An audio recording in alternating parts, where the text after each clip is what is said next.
Greetings and salutations, loyal viewers and listeners over at the podcast on Spotify, Actual Justice Warrior, and on Apple's podcasting platform, links in the description. Today we are going to be discussing the absolute craziness that went down at the LA City Council when they tried to pass the most mildest piece of homeless legislation, and everybody went crazy and there was a near riot. But before we get into that, I do have a sponsor for this video, but before we get into that, you have heard the rumors. They are in fact true. I recently got engaged to my long-term girlfriend, and if you would like to fund my wedding, you can go to gofundme.com/ no, I'm just kidding. I'm not asking for money for the wedding. Just playing around. Relax. Don't worry about it. But if you would like to get me a gift, I set up an Amazon registry, and you can go to amazon.com. No, seriously. I'm just kidding. And by the way, I started this as a podcast, and now I'm doing visual gags in my thing.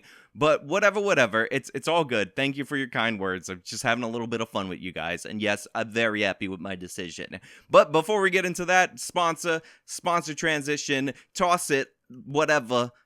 Virtual Shield. A new investigation has revealed that your Google search history can betray you in more ways than we thought. One of the techniques that law enforcement is using is a reverse keyword search, where essentially they can look at search terms, find out who searched them, and potentially use that to accuse and prosecute you of crimes. This is a giant invasion of privacy, and it doesn't appear like big tech is thinking about doing anything about it. This is one of the reasons why I turn on Virtual Shield before I start browsing. All the tips and tricks you might hear from YouTube videos don't hold the candle to what Virtual Shield does. They have a strict no-log VPN, so when law enforcement tries this same trick that they've been doing to people out there in the world, you will not be vulnerable because you have Virtual Shield. And right now, there's a great deal if you go to virtualshield.com/justice, my affiliate link, where you can get a 30-day free trial, plus on top of that, a 30-day money-back guarantee for any subscription you get post that. So if you think about it, it's really a 60-day free trial. Pretty awesome, pretty amazing. Secure yourself. Go to virtualshield.com/justice in order to do so. Special thanks to my long-term sponsor, Virtual Shield, who's been with this channel for a while and always offers you guys great discounts. That being said, what we're going to talk about today is the fact that the LA City Council sought to make moves to make homeless encampments illegal 500 feet from the schools. And this caused a near riot. Again, this is not dramatic anti-homeless legislation. This is not something that is even curtailing the non-existent, yet the Ninth Circuit Court asserted, right to camp in public in the city of Los Angeles. All this said was you can't have a bunch of these people camping right on school grounds, having their open-air drug market, because it's kind of unseemly for the kids leaving their schools to have to walk through an open-air drug market. And this led to absolute chaos in the Los Angeles City Council meeting when they were open to public comment. More chaos inside the LA City Council chamber today as the council was attempting to vote on a homeless issue. Now again, I know I said this before, but it really needs to be emphasized that they're not even banning homeless encampments near schools. I'm sure you guys have heard of laws and regulations that prohibit liquor stores from being within 1,000 feet of a school, or adult entertainment, live entertainment like strip clubs from being within 1,000 feet of the school. This ordinance, all it was saying is that if you want to camp near a school, you just have to be 501 feet away, and then you can have your open air drug market. So the reaction to this is the insanity that we're going to be going over. But just remember, if you camp, have your whole thing on public land, you destroy the area, you litter it, you use drugs, you do all this crazy stuff.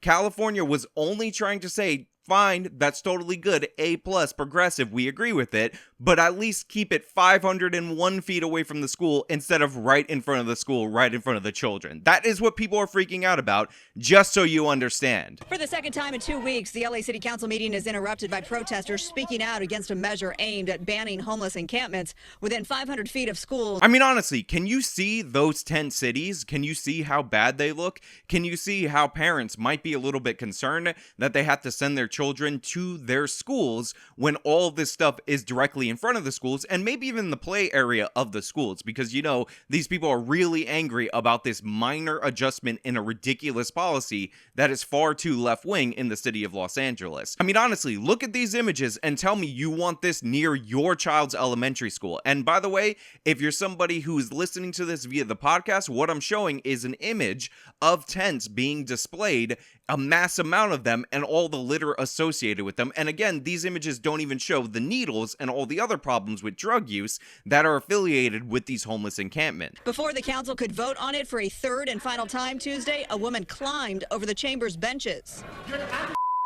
No, sergeants shouting obscenities at council president Nuri Martinez. I live on the streets. You piece of Now, one of the great things about being independent, one of the great things about me not having to work for a corporate overlord with an agenda or for the government or anything like that, is that I don't have to lie to you, and I can call out reports that may be on my side that are actually factually inaccurate. So this news report said that this morbidly obese, possibly transgender individual tried to jump the bench in order to charge the member of the city council that this person was targeting. But in reality, if you watch the video, what you see is that due to the large size of this individual, they were barely able to get a third of their body over the bench. This was one of the most pathetic attempts ever of all time of somebody trying to jump a bench that was clearly about 3.5 feet high. Embarrassing in every possible way, and the local news shouldn't exaggerate it. This person should be charged with attempting to hop a fence and being comically embarrassing in that attempt, which was definitely not a good thing, and then threatening the members of the city council, which this person did do. By the way, do we have jail support for our comrades getting arrested here? LAPD officers rushed in and a recess was called. Look at how many police officers had to be deployed because of how rowdy the crowd was getting.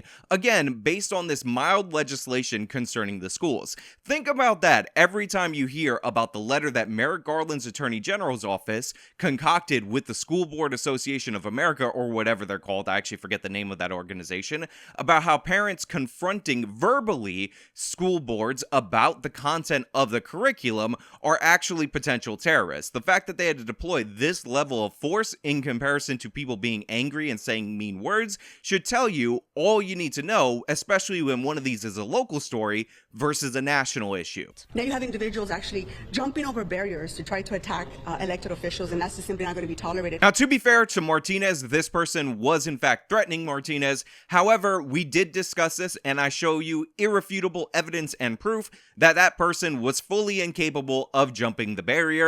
They were much too large to make it over that 2.5 foot thing, so let's not exaggerate, let's not make this ridiculous, even though this story is completely ridiculous, because again, all they're saying is that you have to move your collection of mentally ill tent people in the tent city that's an open-air drug market 501 feet away from the schools and the daycare centers. That's all they're advocating for, and yet a near riot was started over it. Martinez, who supports the ordinance known as 4118, also got support from her colleagues. Frankly, if police weren't here, I believe many others would have joined them.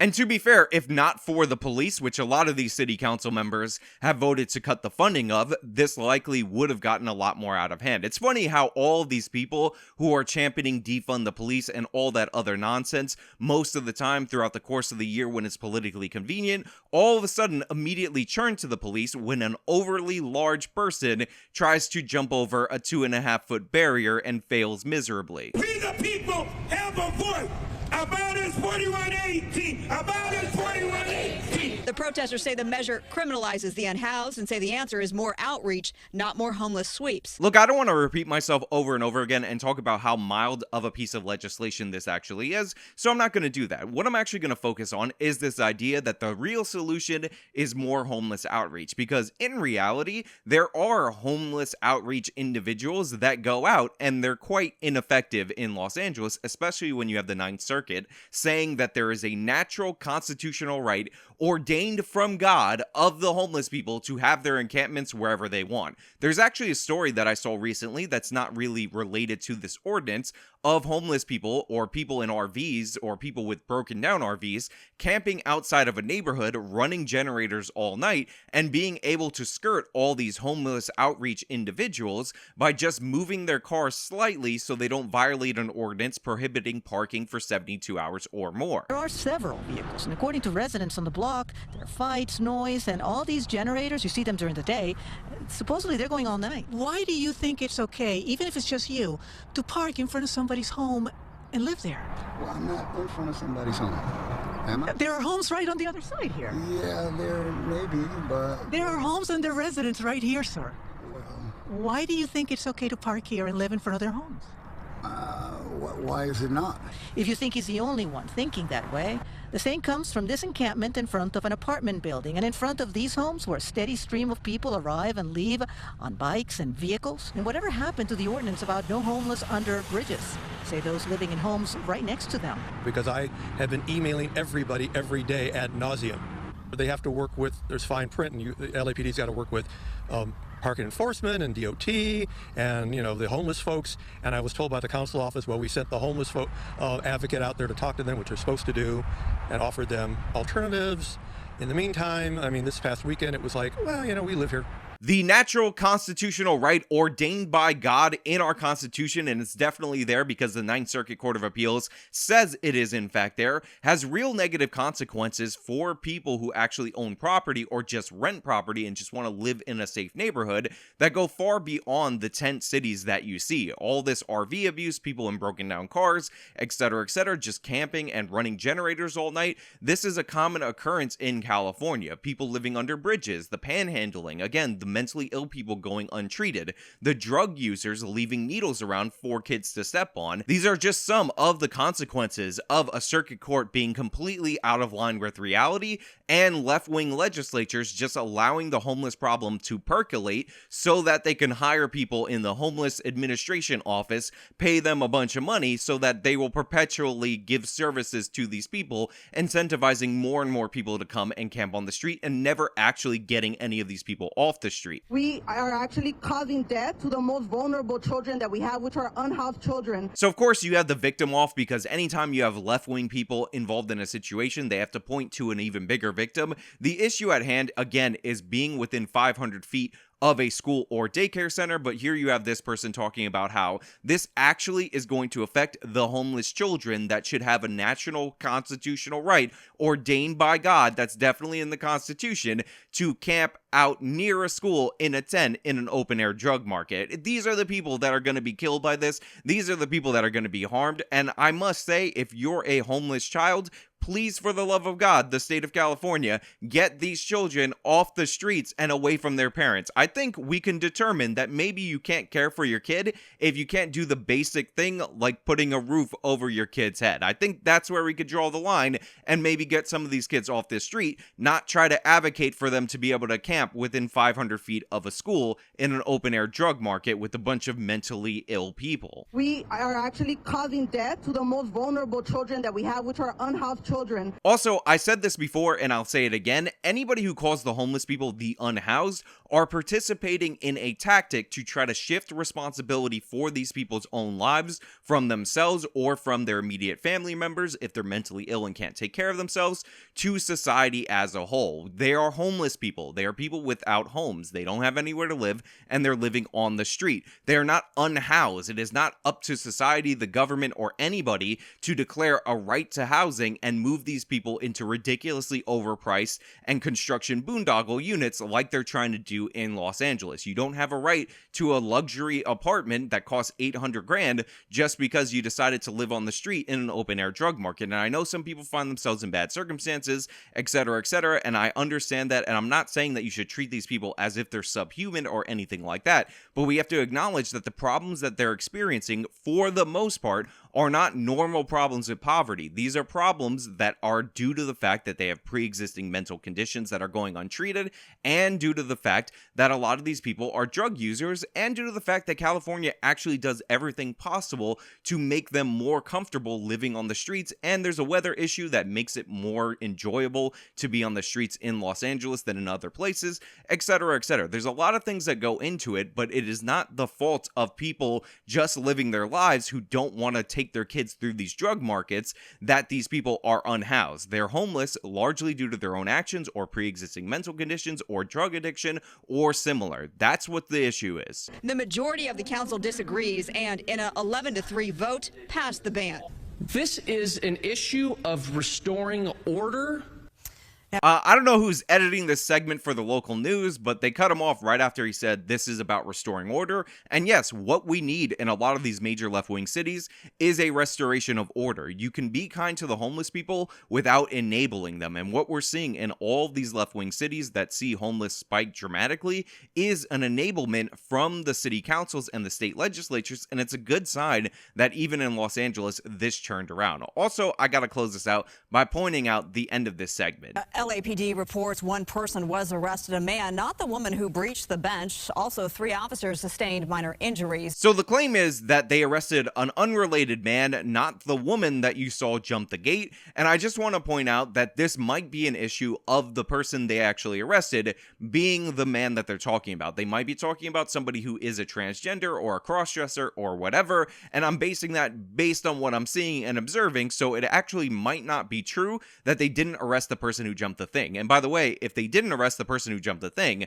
that's a little bit absurd, because even though they did a poor job of it, even though that this was a pathetic attempt in every possible way, they actually were threatening somebody and attempting to charge a member of the city council. Now look, we're pretty much at the point where I can conclude this story. Everything about this specific instance has been covered in great detail by me in what I may say is an excellent way. However, there is an additional bonus segment in this video, something I found for you guys to enjoy because it was released the day after or same day, and it's just so entertaining. It turns out that the governor of California, despite the fact that they're fleeing population, despite the fact that homelessness in the state of California appears to be the worst in any state, partially due to the factors I explained earlier, but partially due to the lax policies from people like Gavin Newsom.